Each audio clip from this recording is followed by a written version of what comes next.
And welcome to episode number 5 of What Sex Got to Do with It. I'm here with Heather Remoff, my favorite great grandmother in all of Massachusetts. Yeah. Wow. So, as you can Getting tell, more expansive, we get more Len. expansive, and we have another Yeah. layer to go, a few more layers to go. You don't know that many great grandmothers, just so people don't think I'm your great grandmother. Yeah, you adopted. I'd love to be adopted by you. Chapter 4 is female choice and the origin of man. And the reason for the title of that chapter. The reason for the title of that chapter is that I really believe that the way the female of the human species chose their partners is what has shaped us into the humans we are. And as one friend once said to me, well, Heather, how can you say we're a terrible species and also claim that women shaped us? I said, I'm not saying they did a great job of it, Cliff. But I think that women selected men who would make sure that the female herself, her children, had a good chance of surviving. And by that selection process, the species that we are today has really been shaped. Now, as we mentioned in an earlier discussion, I'm convinced that the initial thing that started us down the road was an end-to-end chromosome fusion. Right. But I think that fusion came with some drawbacks, as so many of those chromosomal non-disjunctions and so forth sometimes do come with drawbacks. And then in order to overcome them, women selected for certain traits that would ensure their survival, like skill with building shelter, so technological skills, language ability, all of the things that make us human. And I think things that were very, very functional in the beginning, in the early stages, say 300,000 years ago, of our evolution, may have become non-functional at this stage, in that our control of resources is so excessive. We seem to be a species with insatiable desire, and we're operating with a finite planet. We have infinite desires, and we're working with a finite planet. So, in terms of climate change, we have to learn to rise above some of our species-specific traits. Yeah. You're as it says, a little bit of a mystery, but you're giving it away. But that's okay. Oh, okay. You're But hinting at it. You're hinting at it. Yeah. That's I'm fine. just giving teases. Yeah, just right? teases. Yeah, I hear you. I hear you. And so, apparently, you conducted a study, and you said the determination was a subjective one, largely based on a woman's assessment of a man's intelligence relative to her own. That's your study, right? Yep. And so I'm curious. Did the women prefer the guys to be smarter than them, or so not just smart, But smarter than but they smarter were. than they were. That's interesting. Relative to their own intelligence. In fact, I didn't say in this book, but I've said elsewhere, particularly in discussions with my female friends, that in terms of mating, if you picture two different hierarchies, hierarchy of the available men and a hierarchy of the available females. The men at the bottom of the hierarchy have the most difficulty finding mates, and the women at the top of the female hierarchy have the most difficulty finding mates. Yeah. Because they want men to be at least as smart as they are, at least as attractive as they are, all of those things. And that becomes more difficult for a woman at the top of the heap. And it's difficult for men at the bottom, because women are selecting up. Women tend to select up. So they want men to be at least as smart as they are, even better if they're smarter, and That's so all interesting. of those things. I get that, and it kind of fits anecdotally what I've heard, especially me, because I spent a fair amount of time in academic circles, and yeah, what you say about, women, who are like at the top, they do have a hard time, and it's interesting because I thought it might have been that the men were intimidated by them, but you're indicating that the women just aren't interested in someone that they consider less intelligent than they are. And I think your theory of intimidation, some of that may work too. Yeah. May be an operation. I Yeah, mean, it's a combination of things. It's a combination of things. But yeah, women, and again, this is all relative to them. Like a woman might decide a man was wealthy. That's compared to her own level of wealth. So the women's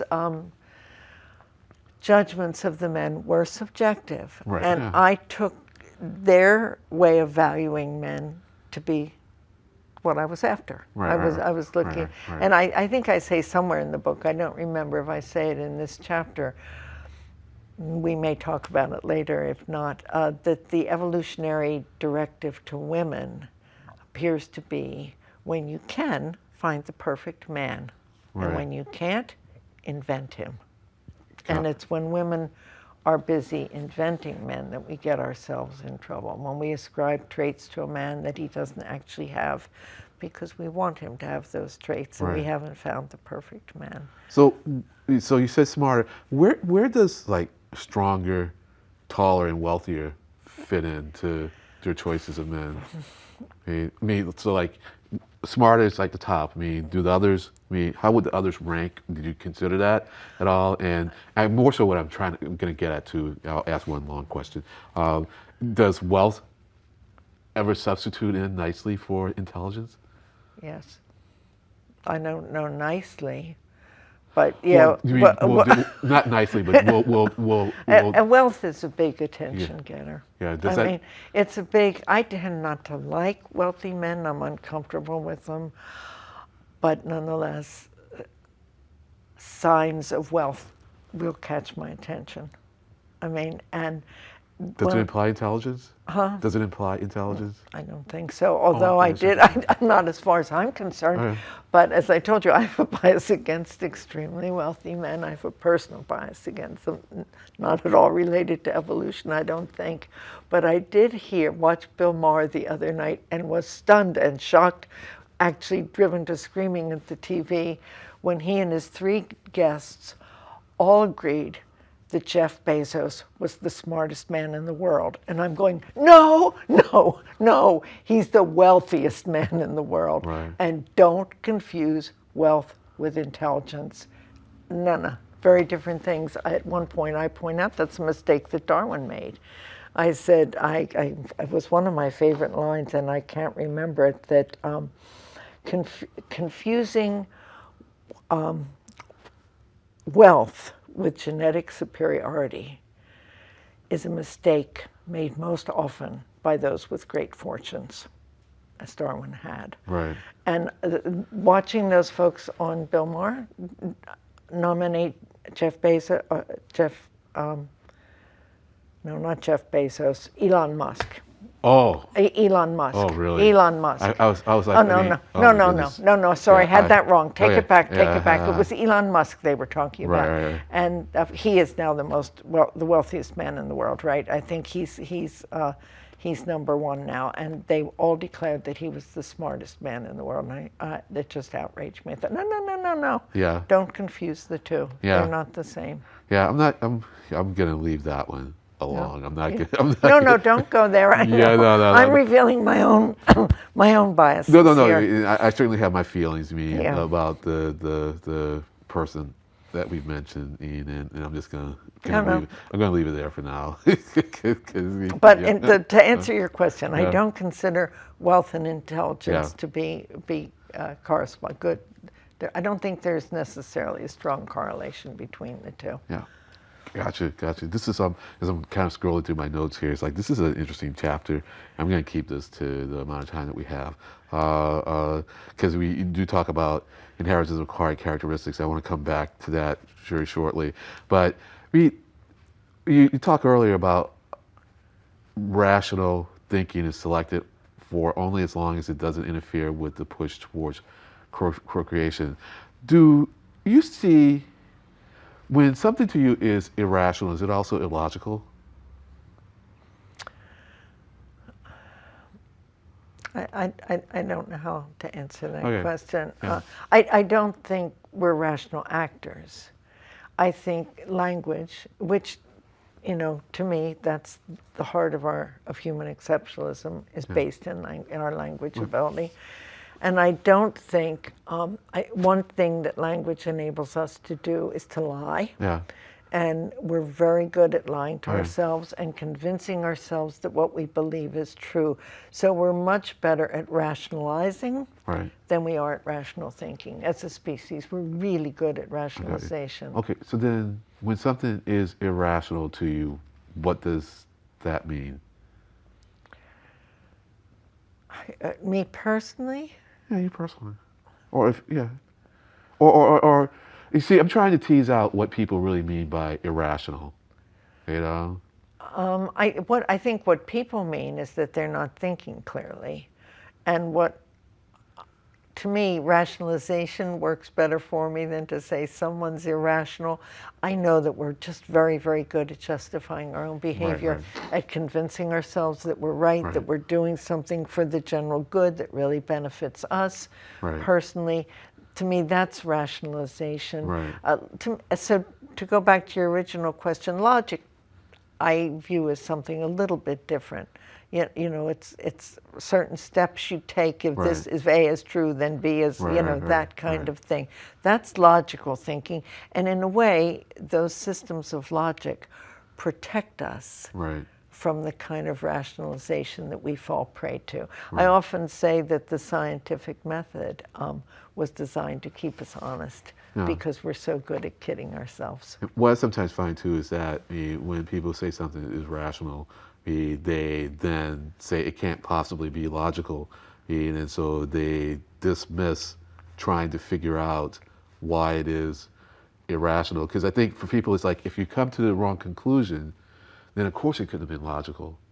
And for me, it's like, no, you can come to the wrong conclusion.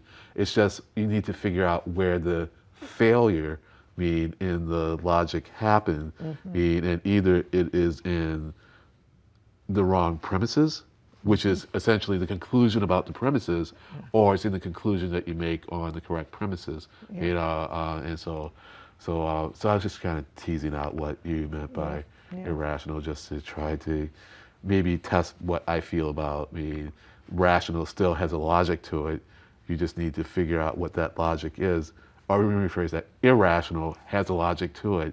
You just need to figure out what that is. And it can have a reproductive logic to it. Yeah. To get back to evolution. Yeah. We can be very irrational. Yeah.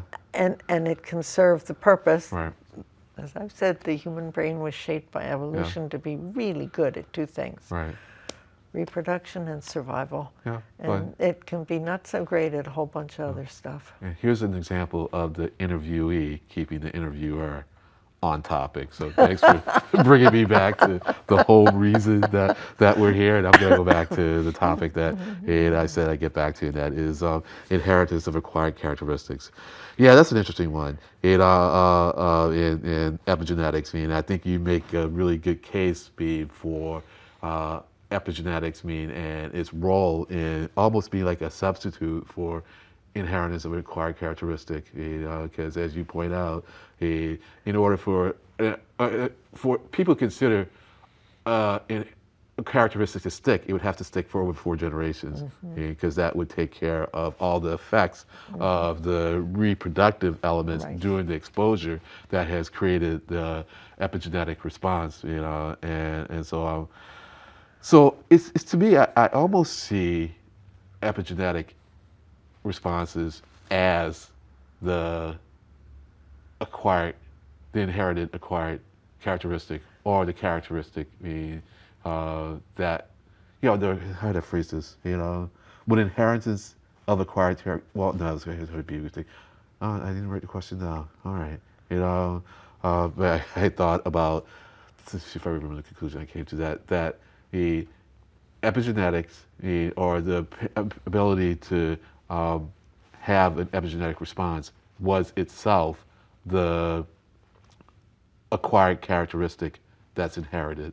So the fact that we have that, and it can allow for essentially the species to capture a trait that it wants if it persists long enough. Because what you said is that, well, if it is beneficial for you to have this trait, the species to have this trait, you essentially have 4 generations. In In terms, order to get it. you know, all my, I'm really summarizing a really brilliant lecture I heard at the Radcliffe Institute. I forget her name, Karen Michaels, something of that nature. And she really explained in ways that were over the heads of, I think, most of us in the audience, but she explained it in such a way that we could know it, but not explain it to someone else.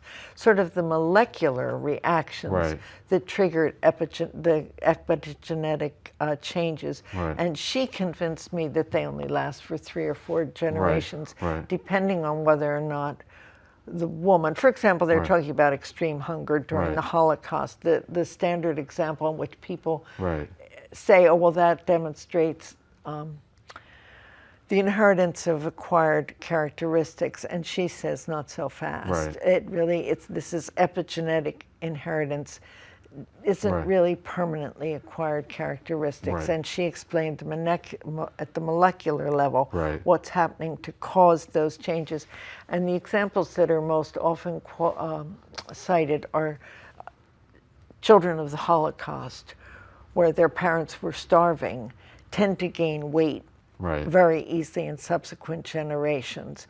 Like it's almost like they're pre-adapted to a scarcity of food. And then when they're in an environment where there's plenty of food, they gain weight. And people claim that as an example of the inheritance of acquired characteristics. And this researcher said, no, this is limited over time. But that if you really did need to have that characteristic, it would stay. If the conditions, if the scarcity, what I kind of push onto that is if the scarcity was permanent, then there'd be time to select for that trait in a way that would make it a permanent fixture. And given how fast we can evolve when we select for a trait, there'd be a way. And so I had actually written the question later on. And so I said, epigenetic change is the acquired inherited characteristic, and I know that's more poetic than accurate, but it's almost like, well, we don't have the genetic mechanism to allow for inheritance of acquired characteristics, but the fact that we can experience epigenetic change is essentially a way to go. And of course, at one point, Darwin had everything in his theory. I mean, you can pick and choose, but he himself said, as with any theory, not everything is going to be correct. With further studies, some of the points I'm making may be proven to be wrong. I give him a lot of credit for saying that. But the evolution of acquired characteristics was very much in his theory of human evolution and evolution in general, that acquired characteristics would be inherited. Darwin, that's in his book. And it's kind of interesting that it's not there. It makes me wonder, what would be the genetic mechanism that would allow it to happen, and why isn't that mechanism there? Well, in a sense, as the researcher, the epigenetic researcher that I heard speak, in certain circumstances it can happen. I mean, there can be epigenetic inheritance that causes changes that are adaptive for the species experiencing them, and whether or not they become permanent really depends on whether the condition that inspired that initial epigenetic change becomes permanent, gives you time to do the other selecting. That's my take on it. And I may be proven wrong tomorrow. Some people are listening to this right now. They say, she's got that wrong. Well, I understand part of the mechanism is just that, depending on the species, the eggs are being produced early on, and they're kind of protected from what's going on in the rest of the organism to a certain extent. Stress can have the epigenetic change. But if you I was about to say, if you become a really fast runner, that won't work either, because a fast runner is genetically a fast runner. So I'm gonna need to get myself out of this train of thought Okay. into something else because I Oh, can't. epigenetics is complicated, Yeah, and discussions of it are complicated and fun. I yeah, mean, because it's not fully understood, and that to me is what I love things that are not fully understood, right. because they're kind of a mystery that I Yeah, want to solve and get figured out, right. and that's what we're working with here. Yeah, and I guess That's right. And it depends on what we call a characteristic too. So the I was getting caught up in things that are really genetic, but let's say you uh, you experience a traumatic episode that results in the loss of a limb or something. Well, that's not going to be passed on. no, But nor should it. But then again, is that a characteristic? yeah, It's not really. no, It's just a no. description of something Oh, that's something's happened. happened to you. Yeah. Yeah, yeah. Well, you know, well, you know, I think I'm going to leave it at that. For this chapter. A lot of it had to do with epigenetics. But as I mentioned in other episodes, yeah, other episodes, other chapters, every chapter actually, there's just lots of interesting stories. One For of lack of the a better word. things, Yeah. one of the things I had fun with, I think, in this chapter, is Darwin's own courtship with the woman he married, his cousin Emma Darwin, Yeah. and he went through a list of traits, the pros and cons of getting married, and one of his reasons for getting married, well, in terms it's companionship and better than a dog anyhow. And I think it was in this chapter that I made the crack. If that had been Emma Darwin's criterion for choosing a partner, she would have gotten herself a Cavalier King Charles Spaniel that women would select much more intensely than Darwin was doing. And of course, he didn't believe that civilized women were any longer intelligent enough to make choices. And I had a bit of fun with that. I said, his system of making choices is an example of civilized mate selection. I didn't think so. But because Darwin was such a misogynist, I sometimes get impatient with his assumptions about female behavior. Yeah, well, it's what we should, huh? So yeah, well, it's perhaps not the happiest note to end the chapter on. But it's a note we can have fun with. I Yeah, mean, yeah. it's fun to tease about those things, right? Yeah, I Yeah, hear you, yeah. and I'm fine with that, and sometimes my endings are going to be smooth and sometimes they're not. So Smooth enough. yeah, smooth enough, and I'll just tease people with that next episode. It's going to be chapter 5, and it's the difference that makes a difference. And I like this chapter. I Yeah. do too. And so yeah, I'm gonna have fun with that one. And so consider yourself teased, folks. Thanks, Len.